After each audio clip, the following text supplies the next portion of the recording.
प्यारे दोस्तों, हमारे साथ आखिर तक जरूर रहिएगा क्योंकि ये वाकया बड़ी इबरतनाक और सबक अमोल। मेरी बीवी का नाम सकीना था। वह बहुत ज्यादा खूबसूरत थी और हमेशा साफ सुथरी रहती। उसे सफाई का वहम था। जब मेरी उससे शादी करवाई गई तो मैं उसकी शक्ल देखकर ही उससे शादी कर बैठा और उसने शादी करते वक्त शायद मेरी जमीनें और मेरा घर देखा था। हमारी बहुत सी जमीनें थी और उसके सामने एक बहुत बड़ा घर भी था। हमारे पास जानवर भी बहुत थे और मैं दीन से, इस्लाम से मोहब्बत करने वाला आदमी था। मैं अपनी जिंदगी को शरीयत के हिसाब से ही चलाना चाहता था। मैंने दाढ़ी भी रखी हुई थी और कहते हैं ना कि सुखी आदमी की थोड़ी सी तून निकली होती है, इसी तरह मेरी भी थोड़ी सी तून निकली हुई थी। मैं मौलवी तो नहीं था और ना ही इमाम मस्जिद था, लेकिन हुलिया मेरा बिल्कुल मौलवी और किसी इमाम मस्जिद जैसा ही था। मैंने दाढ़ी रखी हुई थी और मूंछों को साफ किया हुआ था। चेहरे पर नूर था। सर पर मौलवी वाली टोपी पहन के रखता था। हाथ में तस्बीह रहती थी। सारे गांव वाले मेरी इज्जत करते थे और मुझे कभी भी किसी ने नहीं कहा था कि तुम अपना हुलिया बदलने की कोशिश करो। लेकिन जब पहले दिन ही मेरी बीवी ने मुझे गौर से देखा तो उसका जैसे कि मूड ही थोड़ा खराब हो गया। यह वह जमाना था कि जब दुल्हा दुल्हन एक दूसरे को शादी वाले दिन ही देखते थे। मैंने उससे कहा, आज हमारी जिंदगी का पहला दिन है, और मैं कुछ बोलने ही लगा। वही बात जो शौहर अपनी बीवी से करता है और फिर कहता है, जो भी बात है तुम मुझे बताओगी, मेरे घर वालों से नहीं उलझोगी। लेकिन उसने मेरी तकरीर शुरू होने से पहले ही खत्म करवा दी और कहने लगी, मुझे नींद आई है। बिना कपड़े बदले ही एक तरफ को मुंह करके सो गई। साफ जाहिर हो रहा था वह न गवारी का इजहार कर रही थी और सो नहीं रही थी, सोने का नाटक कर रही थी। और फिर मुझे लगा कि शायद थक गई होगी या इसे कोई बात बुरी लगी होगी। सुबह हुई तो तब भी उसका मूड खराब था। हमारी शादीशुदा जिंदगी का आगाज तो हो गया और कुछ दिन भी गुजर गए, रस्में भी हो गईं, दावत भी हो गई। लेकिन एक दिन वह मेरे पास बैठी और कहने लगी कि देखें, मैं आपसे और आपकी अम्मी से पूछे बगैर कोई जोड़ा नहीं पहनती। वह कहती है कि सर पर दुपट्टा करो तो मैं दुपट्टा करती हूँ। पिछले दिनों मैंने एक सूट पहना था। आप कह रहे थे कि उसका दुपट्टा बहुत बारीक है। मैंने दोबारा वह सूट ही नहीं पहना। मैंने कहा, हाँ बेगम, तुमने ऐसा ही किया था और मुझे अच्छा भी लगा। तुमने मेरी बात मान ली, लेकिन अब तुम मुझे ये सब क्यों बता रही हो? उसने कहा, आप मेरे शौहर हैं, आपको भी मेरी पसंद नापसंद का ख्याल रखना होगा। मैं चाहती हूँ कि आप अपने इस हुलिये को थोड़ा सा बदले। आपका 25 साल उम्र है और हुलिया आपने ऐसा बना रखा है जैसे आप 50 साल के हैं। इस दाढ़ी को साफ कर दें सर, पर टोपी नहीं पहना करें। बालों को थोड़ा छोटा करवाएं, थोड़ी वर्जिश करें ताकि आपका पेट अंदर चला जाए। साफ सुथरे कपड़े पहना करें और हो सके तो पैंट शर्ट पहना करें। मैंने अपने शौहर के बारे में जो सोचा था, आप बिल्कुल भी वैसे नहीं हैं। और फिर सीधी बात सीधी होती है।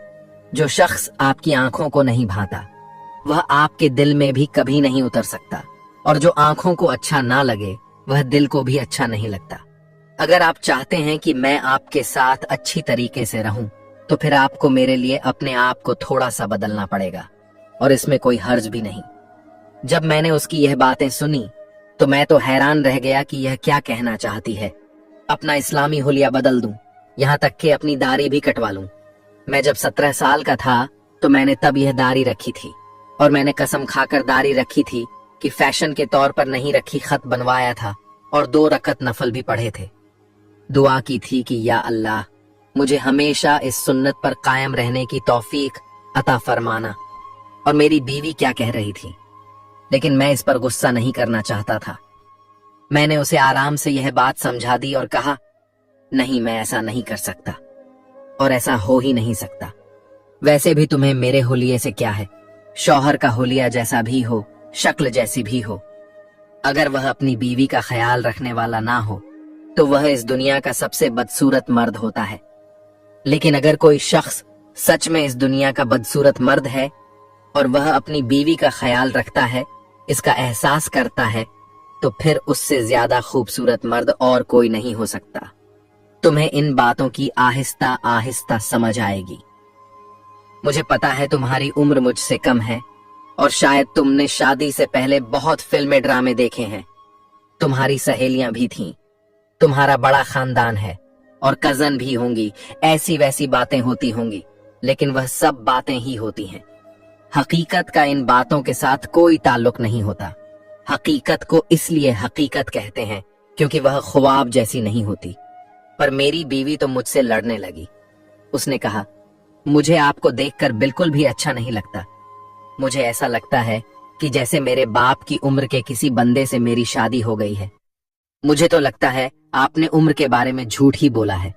आप सच में 50 साल के ही हैं, जबकि ऐसा नहीं था। मैं 25 साल का ही था। मैं उसको उसकी नादानी समझ रहा था। मैं सोच रहा था कि अभी अभी शादी हुई है और लड़की भी मासूम है, आहिस्ता आहिस्ता समझ जाएगी। लेकिन वो मेरे साथ बुरी तरह लड़ने लगी। उसने कहा, जब तक आप अपना हुलिया नहीं बदलेंगे मैं आपके साथ कोई ताल्लुक नहीं रखूंगी। अब मुझे भी गुस्सा आ गया और मैंने कहा कि बेगम, तुम्हें अंदाजा है कि तुम ये क्या कह रही हो और तुम ऐसा नहीं कर सकती। ऐसा करोगी तो गुनाहगार होगी और मेरी नाराजगी का भी सामना करना पड़ेगा। उसने कहा, कर लूंगी आपकी नाराजगी का सामना, लेकिन आपका सामना तभी करूंगी जब आप अपने इस हुलिया को बदलने का वादा करेंगे। ठीक है, अगर आपको पैंट शर्ट नहीं पहननी तो ना पहनिए, लेकिन अपनी इस दाढ़ी को कटवा दें। मुझे ऐसे लोग नहीं पसंद। ये देखिए तो सही मैं कितनी नफीस हूँ, साहिबे फित्री हूँ, रोज नहाती हूँ, अपना ख्याल रखती हूँ, और आप कोई जंगली जानवर लगते हैं जो किसी ऐसी जगह पर रहता हो जहां पर उसे अपने आप को साफ करने की कोई चीज ही ना मिलती हो। अब तो मेरी बीवी ने हद ही पार कर दी। मुझे बहुत गुस्सा आया और मैंने उसे कह दिया, तुम्हारे लिए मैं अपने आप को बिल्कुल नहीं बदलूंगा। अगर मेरे किरदार और मेरी सोच को बदलने की बात होती तो तुम किसी सही नुक्ते पर होती और अलग बात थी, लेकिन मैं तुम्हारे लिए अपना हुलिया नहीं बदलूंगा। उसमें मेरा क्या कसूर है कि तुमने शादी से पहले बहुत फिल्में ड्रामे देखे हैं और तुम किसी हीरो से शादी करना चाहती थी। उस वक्त तो तुम लोग हमारी जायदाद और जमीनें देख रहे थे, नहीं करनी थी, शादी अपने घर ही बैठी रहती। मुझे नहीं पता था कि मेरी बीवी इतनी जिद्दी है। उसने वाकई मुझसे अपना बिस्तर अलग कर लिया। वह सोफे पर सो जाया करती थी और यह सब कुछ बहुत अजीब था।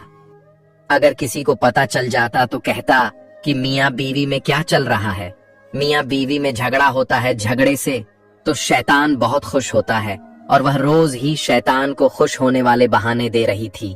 यहाँ तक कि रमजान का महीना आ गया। मैंने इससे कहा, रमजान का महीना आ गया है। रमजान में तो सब लोग पुराने गिले शिकवे भूलकर एक दूसरे को गले लगा लेते हैं, और फिर हम तो मियाँ बीवी हैं, हमने एक जगह पर रहना है। मियाँ बीवी तो दो ऐसे बर्तन होते हैं जो एक जगह पर पड़े होते हैं तो शोर जरूर करते हैं। देखो, अब सब कुछ भूल जाओ। उसने कहा कि नहीं, बल्कि मैं आपको रमजान तक का वक्त देती हूँ। ईद पे ये अपना होलिया बदल ले, चांद रात को आप अपने आप को बदलेंगे। मेरी बीवी तो बहुत बड़ी बड़ी बातें कर रही थी और अब मुझे उसकी बात पर गुस्सा आ रहा था। मैंने अपनी तरफ से उसे समझाने की कोशिश कर ली, लेकिन जब वह समझ नहीं पा रही थी तो फिर मैं क्या कर सकता था। मैंने कहा कि यह तुम्हारी जिद है तो फिर मेरी भी जिद है। मैंने कहा, तुम्हारे साथ निकाह किया था, निकाहनामे में यह नहीं लिख दिया था कि मैं तुम्हारे लिए अपना होलिया बदल दूंगा। तुम क्या चाहती हो कि मैं मगरिब रंग अपना लूं? कैसा लगूंगा मैं? इसीलिए मुझे अपने दीन और अपने मजहब से बहुत प्यार है। अहले सुन्नत हूं मैं, और यह मैं सुन्नत पर अमल करता हूं, इसलिए इसी में मेरा सुकून है। पहले तो वो मुझसे खूब लड़ी, फिर खामोश हो गई। मुझे लगा शायद उसे इस बात की समझ आ गई है। रमजान का महीना चल रहा था और मैं नींद का बहुत बुरा था। मैं सहरी टाइम उठता था, लेकिन मुझे नींद से उठना बड़ा मुश्किल लगता था। खाने पीने का शौकीन था, पेट भर कर खाना खाता तो बहुत अच्छी नींद आती थी। एक दिन ऐसा ही हुआ, मैं रोजा रखकर सो गया। इसके बाद मुझे पता ही नहीं चला कि मैं कहाँ पे हूँ। मेरी अम्मी ने बहुत अच्छा खाना बनाया था, खूब सारे देसी घी के पराठे बनाए थे। मैंने भी 2-4 पराठे खाए और मजे से सो गया। लेकिन जब उठा तो अपने आप को आईने में देखा तो कदमों तले से जमीन ही निकल गई। आंखों में आंसू आ गए और गुस्से से हाथ पांव कांपने लगे। दिल तो किया कि जिसने ने मेरे साथ यह सब कुछ किया है उसके साथ भी ऐसा ही करूं, वह भी याद रखे। लेकिन मुझे पता था कि मेरे साथ ये सब कुछ किसने किया है। मेरे साथ ये मेरी बीवी ही कर सकती थी। जब मैंने अपने आप को आईने में देखा तो मेरे चेहरे पर दाढ़ी नहीं थी। उसने मेरे चेहरे पर ऐसी क्रीम लगा दी जिसने नींद ही में मेरे सारे मुंह को साफ कर दिया, और मेरी दाढ़ी भी पूरी तरह से साफ हो चुकी थी। ऐसा लगता था कि मेरे मुंह पर कभी कोई बाल थे ही नहीं। मुझे पता था कि दाढ़ी फिर से आ जाएगी, लेकिन जो मेरी बीवी ने साथ किया मैं उसको माफ नहीं कर सकता था। वह भी सुकून से सो रही थी। मैंने उसको जगाया और कहा, यह क्या किया है तुमने? तो उसने कहा, आपको क्या लगता है कि किससे पाला पड़ा है? आपको यह लगा था कि मैं अपनी जिद पर कायम रहूंगा तो मेरी बीवी कुछ नहीं करेगी। हाँ, मैं चुप थी क्योंकि मैं अपने दिमाग में प्लान बना रही थी, और आप सर से लेकर पांव तक मेरे हैं। अगर मुझ पर फर्ज है कि मैं आपकी मर्जी से सब कुछ करूं तो फिर आप पर भी यह सब कुछ फर्ज है। मैंने कहा, जाहिल औरत, तुझे यह पता भी नहीं कि मर्द को हाकिम बनाया गया है, और अगर हाकिम बनाया गया तो उसे जिम्मेदारियां भी दी गई हैं। तुझे तो सिर्फ घर पे बैठाया गया है, बच्चे पैदा करने हैं। खैर, मैंने जो करना था कर लिया। वह हंसने लगी। दिल तो किया कि अपनी बीवी के मुंह पर एक थप्पड़ मार दूं या फिर उसको उसके माँ के घर भेज दूं, लेकिन रमजान का महीना था और मेरा रोजा था और ईद में 7 दिन रह गए थे। ऐसे में अपने कमरे में होने वाली इस बात का तमाशा नहीं बनाना चाहता था, क्योंकि अगर मैं भी उसके साथ ऐसा करता तो फिर इसमें और मुझ में क्या फर्क रह जाता। उसने मेरे साथ बहुत बुरा किया। मैंने अल्लाह की तरफ देखा और कहा कि या अल्लाह पाक, आप ही इसको सजा दो, आप ही कादिर हो, मैं तो अदना सा इंसान हूँ। उसने मेरे साथ जो किया मैं इस पर उफ तक नहीं करूंगा।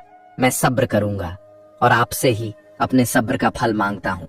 मैंने उसके सामने ही दुआ की और उसने ऐसा मुंह बनाया कि जैसे कह रही हो, जा तेरी दुआ किसने सुननी है, और बोली, अल्लाह के पास इतना वक्त है कि तुम्हारी दुआ सुनेगा, और वहां से मुंह फेर कर चली गई।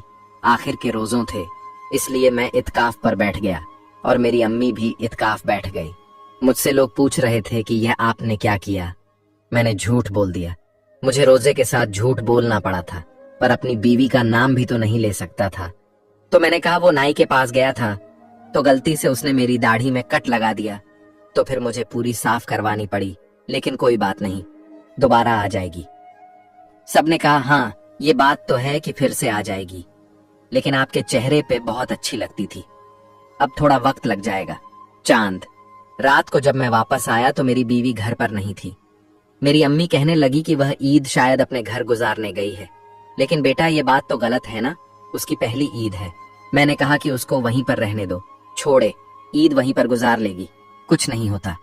अम्मी ने पूछा कि क्या कोई मसला हुआ है, तो मैंने कहा नहीं, ईद का दिन था। जब सुबह सुबह मैं उठा तो मेरी अम्मी के चीखने की आवाज आई, और इस तरह से चीख रही थी जैसे कोई बहुत बड़ी आफत आ गई हो। मैं फौरन बाहर आया तो मैंने कहा, क्या हो गया है? तो अम्मी ने कहा, इस घर में एक छिपकली जैसा कुछ है। मैंने कहा कि आप इतनी सी छिपकली से डर गई? तो उन्होंने कहा कि इतनी सी छिपकली नहीं, बहुत बड़ी और खतरनाक कद वाली छिपकली है। मैं हैरान रह गया। हमारा घर तो गांव में ही था, कहीं मेरी अम्मी ने कोई मगरमच्छ तो नहीं देख लिया जिसको छिपकली कह रही थी? पर यहां तो दूर दूर तक मगरमच्छों का कोई भी ठिकाना नहीं था। फिर ऐसा कैसे हो सकता था? मैंने कहा, अच्छा किस तरफ गई है? तो उन्होंने कहा, वह दीवार के पीछे जो कूड़ा पड़ा है ना, उस तरफ गई है। मैंने कहा, मैं देखता हूं। मेरी अम्मी कहने लगी, नहीं नहीं, ऐसे नहीं जा, हाथ में कोई चीज पकड़ ले, कोई डंडा पकड़ ले, वह तुझ पर हमला ना कर दे। मैंने कहा, अम्मी कुछ नहीं होता, आपने इतने सारे रोजे रखे हैं, इसीलिए शायद आपको वहम हो रहा है। फिर मैं जैसे ही आगे बढ़ा तो मेरी आंखों ने कुछ ऐसा देखा कि मेरे कदमों तले से जमीन निकल गई। मुझे उस छिपकली का पांव नजर आ गया। बिल्कुल छिपकली जैसी जिल्द थी, लेकिन पांव बहुत बड़ा था। मैं ऐसे पीछे हटा जैसे मुझे करंट लग गया हो। मैं भी वहां से भाग गया और अपने कमरे में आ गया, और अम्मी को कह दिया कि कमरे में ही रहना, गांव के कुछ लोगों को बुलाना पड़ेगा, उसको पकड़ना पड़ेगा। पता नहीं यह क्या बला है। अभी मैं गांव में आया ही था कि मेरी सास ने मुझे फोन किया और कहा कि बेटा, हम लोगों ने तुम्हारी बीवी को भेज दिया है। उसने बताया कि कोई लड़ाई झगड़ा चल रहा है, देखो वह नादान है, उसे माफ कर दो। मैंने कहा, किस टाइम भेजा है आपने? तो उन्होंने कहा, सुबह अजान के बाद भेज दिया था, तुम्हारे घर में ही होगी। लेकिन वो तो अभी तक घर पर नहीं आई थी। इस बात से मैं बड़ा परेशान हो गया, क्योंकि मुझे तो मेरी बीवी कहीं नजर नहीं आ रही थी। फिर मुझे अंदाजा हुआ कि बाथरूम में कोई है, तो मैंने जल्दी से कॉल पे कहा, जी जी अम्मी, वो इधर ही है, आप फिक्र नहीं करें। और हाँ, मुझे कोई मसला नहीं, मैं उसे माफ कर दूंगा। मैंने सोच लिया था कि मैं उसे माफ कर दूंगा, और ईद का दिन था, और वो तो मेरी बीवी थी। माफ करने के अलावा मैं कर भी क्या सकता था। मैंने ऐसे ही उसको बहुत ही ज्यादा बातें सुनाई थी। मैंने अपनी बीवी को कितने दिनों से देखा नहीं था। अब मुझे उसकी तन्हाई सताने लगी थी, मुझे उसकी याद आ रही थी। मुझे थोड़ी सी कमरे से आवाज महसूस हुई, तो मैंने सुनकर दरवाजे पर दस्तक दी और कहा, क्या कर रही हो, बाहर आ जाओ। तो अंदर से रोने की आवाजें आने लगी। उसने कहा, मैं बाहर नहीं आऊंगी, मेरे साथ बहुत बुरा हुआ है, मैंने तुम्हारा दिल दुखाया, तुम्हारे साथ बहुत बुरा किया, तो मेरे साथ भी बहुत बुरा हुआ है। मैंने कहा, क्या हो गया है, मुझे बताओ तो सही। तो उसने कहा, अगर हिम्मत है तो मैं बाहर आ जाती हूं, लेकिन मुझे पता है कि तुम मुझे तलाक दे दोगे। मैं हैरान रह गया कि यह कैसी बातें कर रही है, और इसकी आवाज से ऐसा लग रहा था कि जैसे बहुत बीमार है। जब बाहर आई तो मैं सामने का मंजर देखकर हक्का बक्का रह गया। मेरे दिल को हाथ पड़ गया, ऐसा लगा कि मेरा दिल फट जाएगा। मैंने जल्दी जल्दी कमरे का दरवाजा बंद कर दिया और आसपास भी नहीं जा रहा था। उसको अकेला भी नहीं छोड़ना चाह रहा था। वह बुरी तरह से रो रही थी। वो जमीन पर बैठ गई। देखो मेरे साथ क्या हो गया है, और ये कौन सी बीमारी मुझे लग गई है। मुझे मेरी बीवी की जिस्म ऐसे लग रही थी जैसे किसी छिपकली की खाल हो। अजीब तरह के गोल गोल से निशान पड़ गए थे, और उसकी जख्म बिल्कुल खौफनाक रही थी। और शायद मेरी माँ ने उसको ही देखा था, और वही वहां पे छुप रही थी, क्योंकि ठीक तरह से ना तो मैंने देखा था और ना ही मेरी अम्मी ने देखा था। उसने कहा कि तुमने उस दिन कहा था ना कि अल्लाह ही सजा देगा। देखो मुझे अल्लाह ने कैसी सजा दे दी। रमजान का महीना था और तुम्हारे मुंह पे सुन्नते रसूल रखी हुई थी, तुम्हारी सुन्नत थी, और मैंने उस दाढ़ी को कितनी ही बेरहमी से साफ कर दिया। अल्लाह पाक को बुरा भला बोला और तुम्हारे साथ बुरा किया। फिर अपने बुरे के पे कोई अफसोस भी नहीं था। मेरी बीवी ने इतना कहा और बेहोश हो गई। मैंने उसे फौरन से उठाया, उसको बुर्का पहनाया और अस्पताल ले गया। डॉक्टर ने जब यह मंजर देखा तो उसको कुछ समझ नहीं आया। उन्होंने हमें बड़े शहर भेज दिया। मेरी बीवी को होश भी आ गया, लेकिन वो कुछ बोल नहीं पा रही थी। वो बुर्के के अंदर ही थी। पर जब डॉक्टर को दिखाया गया तो उसने कहा, यह तो जिस्म की खाल की बीमारी है, और जो बहुत कम लोगों को होती है। अगर आपके खानदान में किसी को भी नहीं है तो फिर आपको कैसे हो सकती है? मेरी बीवी ने डॉक्टर के सामने कहा, क्योंकि मुझे यह सजा मिल रही है। डॉक्टर ने कहा, इसका कोई पक्का इलाज नहीं है, कभी ठीक हो जाएगी, कभी फिर से आ जाएगी। दवाई वगैरह दे देता हूं, लेकिन अभी इसका इलाज का कोई दवाई जल्दी काम नहीं करता। इसके लिए अल्लाह से दुआ करें। दोस्तों, इस बात को 6 महीने हो गए हैं। मेरी बीवी का इलाज चल रहा है।